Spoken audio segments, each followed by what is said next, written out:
This is the Mark Dolan Way. Top tips for mind, body and soul, some great life hacks, and my favourite products of the week. This show is available on all podcast platforms, or you can watch it. Just subscribe to the Mark Dolan Way on YouTube and join the Facebook group. Enjoy.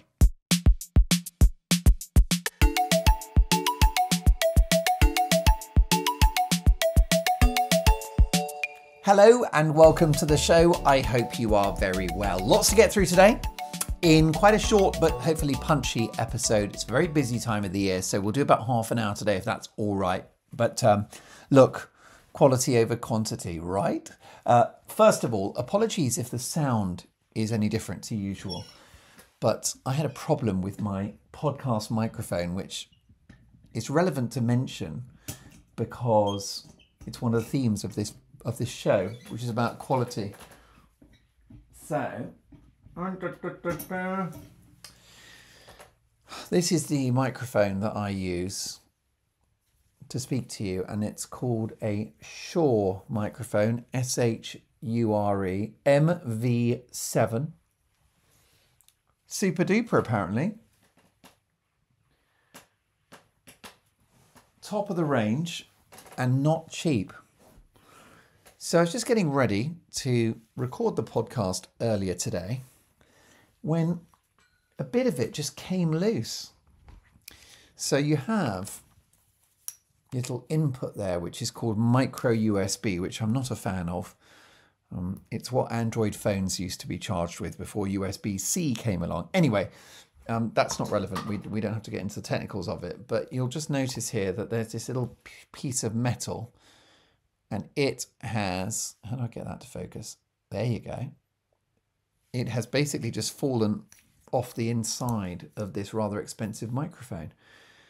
And I'm furious about it because I'm not able to use this microphone to do the podcast today. I'm using the microphone within the laptop, which is, of course, never as good.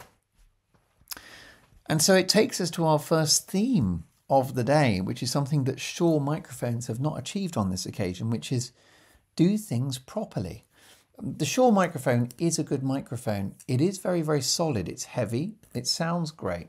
And they have sold many units. It's probably the most popular brand of podcast microphone. I think Joe Rogan uses one. And Shure has a great pedigree in microphones. A lot of the top musicians in the world sing into a Shure microphone on live shows. So it's an established microphone brand, no problem. But for a device of this cost, which I think was £250, you're welcome. Little bits shouldn't be falling off, okay? This thing has never traveled. It's never been on the road.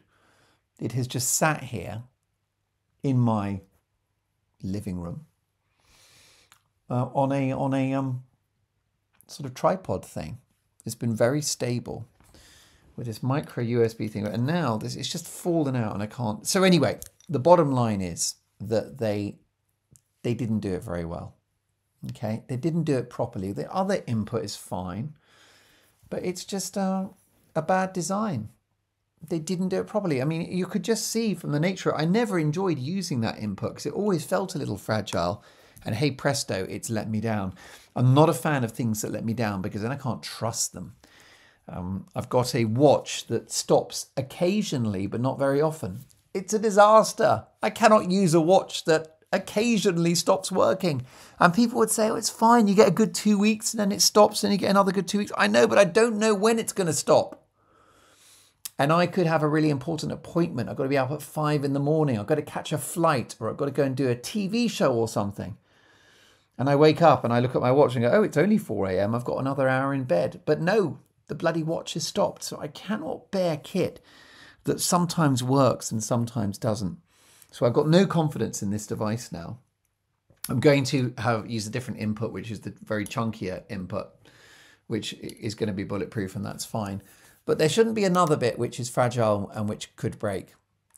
And I could have told them that that was going to happen. I never liked it. And so therefore, that is the message to you in today's show, which is to do things properly, okay? if you've got time, do it properly. Now remember, the contradiction to that theory is do bad work, right? Which this show has invented. Do bad work, give it 3 seconds, do something average today rather than something amazing tomorrow. You know that that is, of course, a great mantra, fine. But once you begin a task, you know, do it to the maximum of your ability. Do it properly if you can. And there are times when you can't. Okay, that's fine. You just do a very rough job. But if there's time, do it properly. And a friend of mine is an architect, and she worked with a German plumber. I told you this story before, but it bears repeating. And they were working with a developer who was all about the bottom line. And the developer wanted the worst plumbing and said to the plumber, can you just do really bad plumbing on this new apartment block? Because I want to save this amount of money. Just do it cheap, cheap, cheap. And in the end, the German plumber quit the job because he said, I just can't do it badly. He started trying to do it badly, and his body wouldn't let him. His soul, his spirit wouldn't let him do it badly. And I think that Shaw microphones, you know, they didn't do that well. They didn't do that thoroughly. This is why Rolexes, okay, and Omegas and Tag Heuer watches and Cartiers, the reason why they're expensive and why they're popular, Porsches, Audi, Mercedes-Benz, why are they so expensive and why are they so popular? Because they're very well made. They're all done properly, aren't they? My dad was not a wealthy man by any means, but when I was a kid, we used to have all these different cars, not all these, we had always one car, but we had a Volvo, and there was, no, not a Volvo, a Vauxhall. We had an Audi, which at the time was not such a premium brand. It was kind of known as a poor man's Mercedes. My mum had a Fiat, a great car, Fiat Uno. But when I was growing up, the difference between a good car and a bad car is that, like a Mercedes-Benz, right? They just didn't break down. So you could just like get to your destination without steam pouring from the grill, the front grill of the car. Whereas, you know, cheaper cars, they just like exploded and had all sorts of problems and they didn't work. Cheap cars just were not reliable, and then expensive cars were. So my dad bought a second-hand Merc for £6,000, which I think was a lot of money in the late 80s, but not astronomical. And that car, that was an absolute monster. It was a machine. It was a tank. It was a 230, no, it was a 280 CE silver coupe, if you want to Google that. The year, 1981. Beautiful car. Absolutely bulletproof.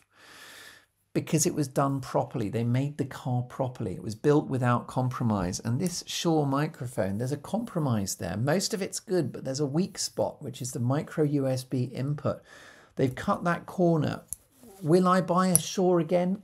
Possibly not, because my confidence in that brand has been dented. It's the same with Sennheiser headphones. I've had a couple that just broke, sort of fell apart. It's like, that's it. I cannot have, especially when a brand is considered like top end, like Sennheiser. Meanwhile, Sony's, I've never had any Sony product that broke. I find it ridiculously good. And similarly, I guess maybe it's a Japanese thing, but Toyotas, I've had it for many years, a Toyota Prius 2010 model, hybrid, great car. It's done about 60,000 miles, still going strong. Built properly, done properly. Bits don't fall off it. It's not fragile. Built without compromise, and not even a posh car, but just done properly. So whatever you're doing in your life, where time allows, if you're busy or you can't be bothered, you're procrastinating, then just do it badly. Remember that, because I want you to get moving. So just get it out there, get it done, right? It doesn't have to be perfect. But if you're enjoying it and you're in the mood and there's time and you've got the energy and the inclination, once you've got going, do it properly. And people will thank you and you will become more in demand, more premium. So a Rolex watch is expensive because it's done properly. with lots of parts inside that work. It won't break, it looks good. That's why it's expensive. So whatever you're doing in your work, be the person, be the equivalent of the Rolex in your office. Be a Rolex, right? Be better than the others. And what does that involve? By every task that you're doing, do it properly, do it really well. Take pride in it. Put some love and heart and soul into it. Give it your all. Managers talk about this, and I've mentioned this on the show before. Leave everything on the pitch. When it comes to football, right? Leave it on the pitch. What they mean by that is just give all energy to the game so that at the end of the game, you're crawling down the tunnel. It's the same with sprinters. You know, when you watch the Olympics and they do the sprint, like 400 meters, 800 meters. Have you noticed how they can barely walk once they cross the finish line? Because there is absolutely nothing left. They just put it all out there into the race. Maximum amount. That's what's going to get you places. So tomorrow, if you're working, or even tonight, this afternoon, whatever time you're listening to this show, go and give it 100%. Give it your all. Do it properly. Put your blood, heart and soul into it. And you will be rewarded. Just like Cartier and Rolex and Mercedes-Benz are rewarded. Toyota, biggest car company in the world. Why? Because their cars work. And the reason why they work is because they're made properly. And we've all had cars, haven't we, that weren't made properly. And you can tell, and this is a microphone that was not made properly. There's no way, I'm just going to say it now, if this was a Sony microphone, bits would not have fallen off like that. 250 quid. Plus, by the way, this device is only a couple of years old. I wouldn't mind getting it repaired, but the bottom line is fundamentally the design is bad, which means that I'll get it fixed, which will cost me money. And it will happen again. So we can't be doing with that. Another theme, before I forget, what was I going to say? Oh, yes, really. I've got a really good one for you in a second. Another thing to say is, if things aren't working out and there are problems, just go with the flow. So rather than cancel the podcast recording, I'm using the laptop microphone. It's not as good, but what I've done is you can't see it, but I've surrounded the laptop with cushions and foam. Because the issue with the laptop mic is it's a bit tinny, it's a bit echoey. So I've surrounded it in soft materials, which probably takes it in the direction of the proper microphone. And therefore it's like, okay, it's not ideal, but we've still got a podcast, haven't we? And we made it work. So if you're given the tools in life that are not quite up to scratch, see what you can do with them. There was a very good show on TV for years called Ready, Steady, Cook, and it was a competition between two amateur cooks, and they had to magic up an amazing dish with only a handful of ingredients. It'd be like, right, you get an onion, you get 500 grams of minced meat, garlic and tomatoes, go and make a great meal. And you'd have to do something amazing with this very limited set of ingredients. And they did some amazing stuff. It was quite inspiring. So make do and crack on and adapt if stuff is not satisfactory. Just, work with what you've got, basically. Don't throw your toys out of the pram. Again, that will win you favour with colleagues and friends. Like, let's imagine that you've booked a restaurant with your friends and you're so looking forward to this lovely meal in a restaurant. You're going to be served and it's a gorgeous environment. You get there and they messed up the booking and the restaurant is full. And you're like, oh my God. You make the best of it. You go to the supermarket and you buy loads of brilliant stuff and have a picnic in the park. It's going to be cheaper than the restaurant anyway, with more food. What's not to like? I've got to say, restaurants are doing my head in. I don't go very often. I got out of the habit post-pandemic because, of course, we were all locked away and couldn't go to restaurants. When I first went back to a restaurant, I couldn't believe how expensive everything was. I was in a pub and my lovely other half and I, we were kind of like thinking, well, you know what? We've not been out in ages.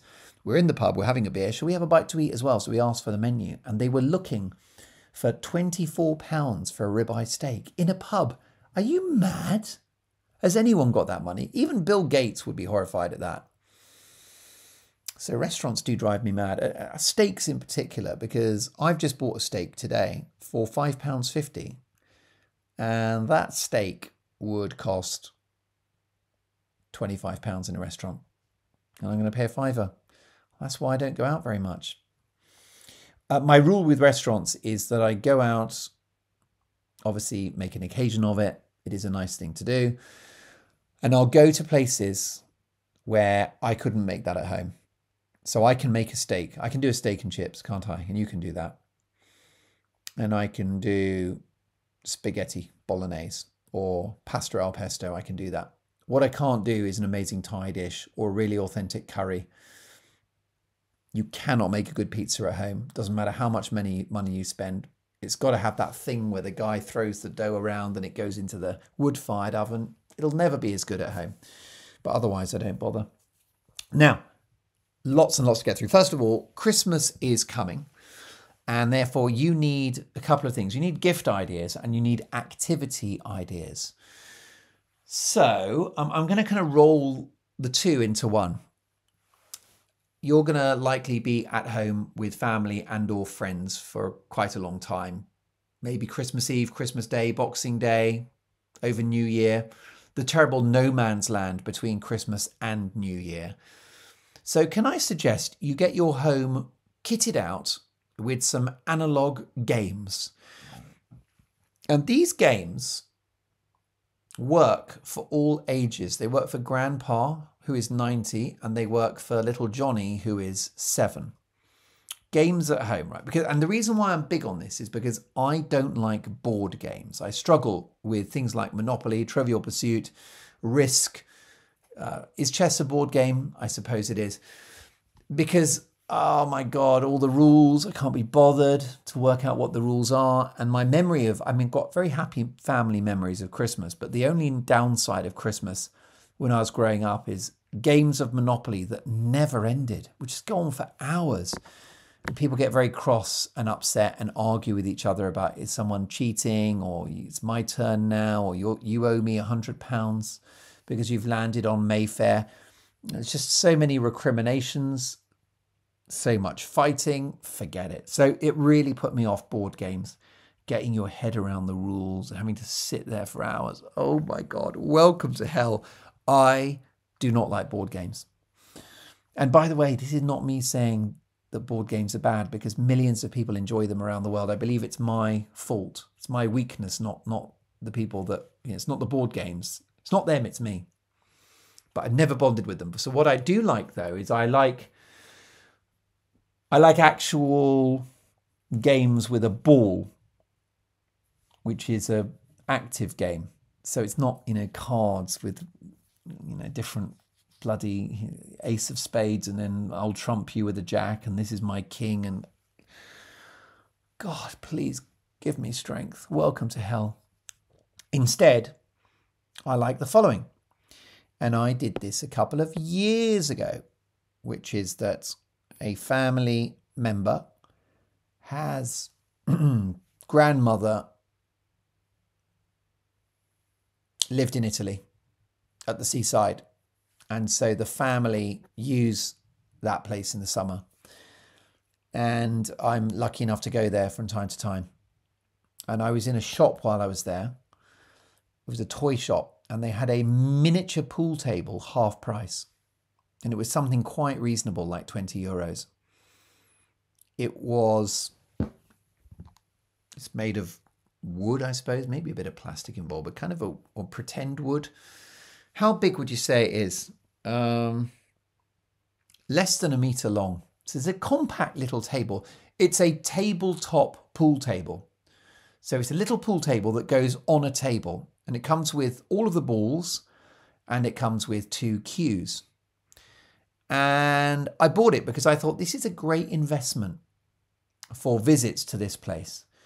Because let's say the weather's not good, or you just had enough of being out and about, and you can be at home, especially with kids, but also with adults as well. And you can play a few games of pool.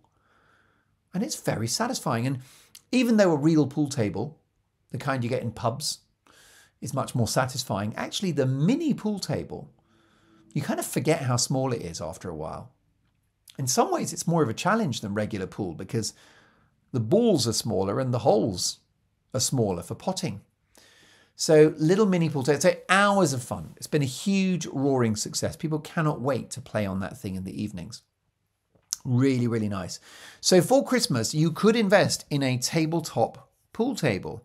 Now that I'm stuck with this laptop as a recording device, there is one advantage, which I've now got the internet in front of me. So shall we see how much tabletop pool table, how much it would cost? But this is a great gift for the family. And the kids, but you don't, this does not have to be for the adults. Okay, Argos are doing one for 79 quid, but it's really posh. There's another one which is from Flying Tiger, and it's 30 quid. Then there's another from Argos, which is called High Pro, and that is... Wait a minute, let me show I hope I'm giving you the right advice here. 3 foot. Yeah, I think so. It goes on a tabletop. So isn't that brilliant? 30 quid, 26.50. You get your own pool table. Normally you've got to win the lottery to own a pool table, don't you think? Decathlon, who are very good value, have a Pongori mini pool table, grey felt, $59.99, that's 60 quid, it does look good. Or a John Lewis one, Toy-rific Power Play, 25-inch tabletop pool game. Anyway, that's all you got. Just Google tabletop pool table and you will be very, very impressed. But I mean, you can pay as much as 130 quid. You can also pay as little as 26. And I'd go down the cheaper route if I were you. Anyway, there you go. So we got one of those. It's a lot of fun. I would quite like to have one here at home. It's that good. But that's not going to break the bank, is it? So that could go under the tree this Christmas. And you could give it to an adult or you could give it to a kid. But either way, everyone in the family will be using it. Now, let me make sure I just get back on the home screen here because we don't want to lose any of this gold, do we? The other one that you can play at home, which is amazing, is golf. Okay. Yes, you can play golf at home, putting. So what you do, you can buy sort of a home putting set. So that will be a putter, which is essentially a golf club designed for just hitting the ball into the hole. So it's not like a golf club where you've got to scoop the ball into the air. This is for rolling it along the carpet into a thing. And quite often you'll get these kits. PGA, who are the kind of golf authorities, they do a sort of mini golf set. And it's a putter, and they provide a sort of strip of pretend fake grass, maybe 3 meters of grass, which then finishes in a hole, and you've got to roll the ball along the grass into the hole. Anyway, a home mini golf set, really enjoyable. Do you want me to price that as well? Come on then, let's do this. By the way, I went to the opticians, and she's trying to get me, lovely lady, optician lady is trying to get me, lovely woman, is trying to get me to wear varifocals, which means that the prescription is a bit thinner when you look down, which means it's easier for me to read. Because what I've got to do at the moment is do what Jerry Springer used to do on his TV show. When he used to read from cue cards, he would have the glasses sort of perched on his forehead so he could actually read the text. And I do that, and I'm doing that right now if you're watching on YouTube. But I don't fancy it because I had a pair years ago and I got a bit seasick because the lens is different as you look up and look down. But it does mean I've got to make this compromise right. Okay, quickly, let's crack on because there's a few other things before we go. It's a shorter episode today, for which I apologise. When are we getting another XL show, do you think? When are we getting a really long, fat episode? Don't know. I think the Christmas special is going to be a beast. That's the plan. Because this is episode 46, which will go out on the 10th of December. Then 47 will go out on the 17th. So yeah, I think we're going to go crazy on the 24th. That's when I'm going to drop it. I'll keep dropping it on a Sunday. I might as well keep with tradition. Right. Mini golf set. Let's see how much these are.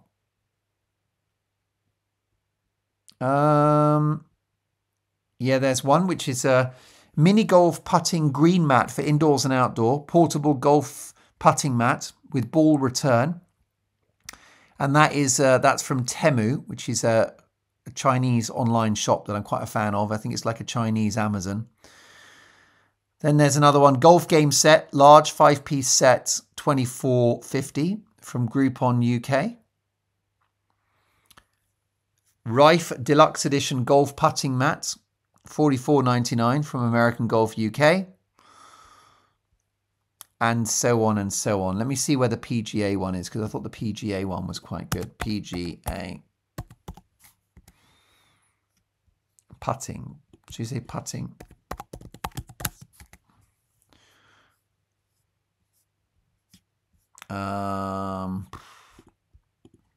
Toy? Oh dear, oh Lord, yeah. I'm very naughty how slow this is. Oh, there you go, yeah. See, best things come to those who wait. PGA Tour Practice Putting Mat Green. And that is basically a little strip of pretend grass, and it kind of goes uphill, and there's 3 different holes in there. Indoor and outdoor putting mat.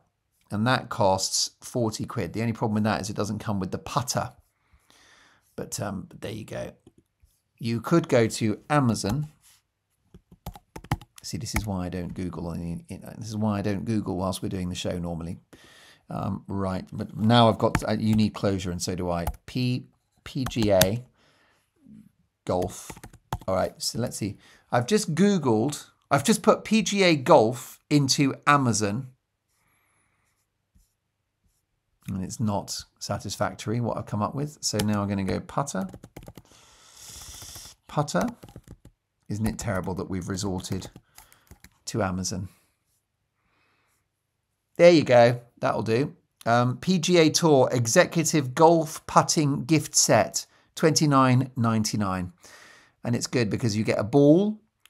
You get the putter, which actually comes in parts. So it's portable. It comes in a nice little carry case. And it's even got a kind of metal device that you would land the ball in.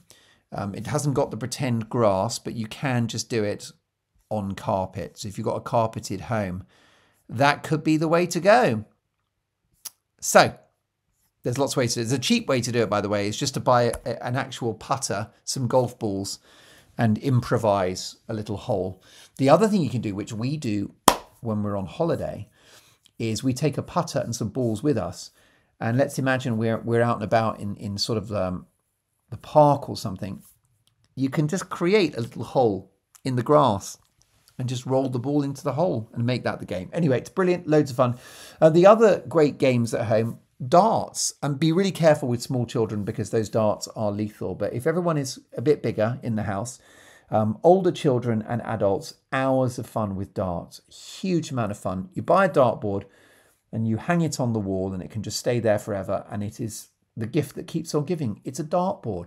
You can buy a dartboard. I won't look it up because we've had too much of that today, for which I apologise. You can buy a dartboard for a very reasonable amount of money. Maybe 50 quid, maybe less. Of course, you can pay more, but that ballpark is not bad. And this is not going to be something you ever throw away. And that's it. Those are the toys. There's one more. And shall I make this my product of the week? I'm going to do that. My product of the week is a Nerf gun. N-E-R-F gun. Now, you would have thought this is all for kids. The Nerf gun. And what a Nerf gun is it's a gun. It's a toy. Comes in all different sizes. But the principle is the same, which is you get these foam darts. Okay, I don't have a dart on me. If you're watching on YouTube, you can see this Nerf gun. It's got these darts, and they are basically made of foam with a kind of rubber tip. So they're not dangerous. I mean, I wouldn't shoot someone in the face with one. It could hurt their eye. So please, please, please be careful. But as long as you shoot for the body, if you aim at the body, then kids can be, I mean, they are for kids. They're not gonna have a problem. My kids have had some great Nerf gun parties where all their mates turn up and they're running around the place shooting each other. And I go, look, body only, not head, and that's fine, and they love that. But there's something that everyone can do with a Nerf gun, right? This is kids, but adults as well. So again, if there are no kids in the house over Christmas, but adults who have a sense of fun, you can create a shooting range. Now this is improvised. So what you do is you buy yourself a Nerf gun. You get all different sizes. They've got a massive one. My lad's got a massive one in his bedroom. This is medium size, which is probably about, let me think, 50 centimeters long, 60 tops. But you can get even smaller ones. The size literally doesn't matter. Where have you heard that before? And what you do is you line up some empty plastic bottles, like a kind of your little Evian bottles or whatever, or any container that's sort of empty and light, and you point the gun at the empty bottle, and you just try and shoot it down. And it becomes a competitive game. Different bottles can have a different value. So, you know, maybe the hard to reach bottle is 3 points. The bigger, easier to reach bottle is 1 point. But anyway, you've just got this shooting range and you kind of got to really focus your eyes and then bang, you shoot the bottle over. So I guess it's a bit like bowling, but you're shooting. It's marvelous. It's a shooting game.